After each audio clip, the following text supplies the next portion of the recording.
ஏற்காட்டில் தற்போதைய நிலவரம் என்ன, வாக்குகள் எந்த அளவில் இருக்கின்றன என்பது தகவல்களை தருவதற்காக நம்ம செய்தியாளர் சுரேஷ் பாபு காத்திருக்கிறார். சுரேஷ் பாபு, இப்போ கடைசி கட்ட நிலவரப்படி அதிமுக எவ்வளவு வாக்குகள் வாங்கி இருக்கிறார்கள், திமுகவுடைய நிலை என்னவாக இருக்குது, அதை பற்றி தகவல்களை சொல்லுங்க. நிச்சயமாக ஏற்காடு இடைத்தேர்தல் வாக்கு எண்ணிக்கை விறுவிறுப்பாக நடைபெற்றுக் கொண்டிருக்கிறது. மூன்றாவது சுற்றின் முடிவில் அதிமுக வேட்பாளர் சரோஜா 14,951 வாக்குகளும், திமுக வேட்பாளர் மாறன் 8,597 வாக்குகளும் பெற்றிருந்தனர். நோட்டா பட்டணிற்காக மூன்றாவது சுற்றின் முடிவில் 669 பேர் வாக்களித்திருந்தனர். மூன்றாவது சுற்றின் முடிவில் திமுக வேட்பாளரை விட அதிமுக வேட்பாளர் சரோஜா 6,354 வாக்குகள் பெற்றிருந்தார். இதேபோல் நான்காவது சுற்றின் முடிவில் அதிமுக வேட்பாளர் சரோஜா 21,330 வாக்குகளும், திமுக வேட்பாளர் மாறன் 11,826 வாக்குகளும் பெற்றிருந்தனர். நோட்டா பட்டணிற்காக 912 வாக்குகள் அளிக்கப்பட்டிருந்தது.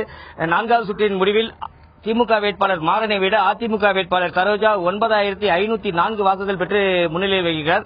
இதனைத் தொடர்ந்து ஐந்தாவது சுற்று தற்போது வெளியாகியுள்ளது. ஐந்தாவது சுற்றில் அதிமுக வேட்பாளர் சரோஜா 7,770 வாக்குகளும், திமுக வேட்பாளர் மாறன் 3,600 வாக்குகளும் பெற்றுள்ளனர்.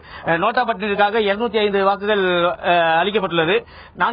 ஐந்தாவது சுற்றின் முடிவில் அதிமுக வேட்பாளர் சரோஜா 29,100 வாக்குகளை பெற்றுள்ளார். திமுக வேட்பாளர் மாறன் 15,426 வாக்குகளை பெற்றுள்ளார். நோட்டா பட்டணிற்காக ஐந்தாவது சுற்றின் முடிவில் 1,117 பேர் வாக்களித்துள்ளனர்.